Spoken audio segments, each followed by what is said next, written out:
Here I have TECNO Spark 10C, and today I'm going to show you how to copy contacts from SIM card to this device.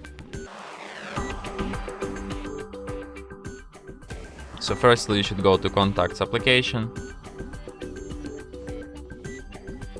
So then you should tap on this gear icon, select Import Export, then select Where From. We're gonna import contacts, in our case from SIM card, then select Where to phone. So here you will have like the full list of your saved SIM card contacts.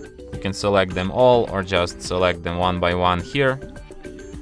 When you're done selection, tap OK, and after that these contacts will appear on your device. So yeah. And that's it. Thanks for watching.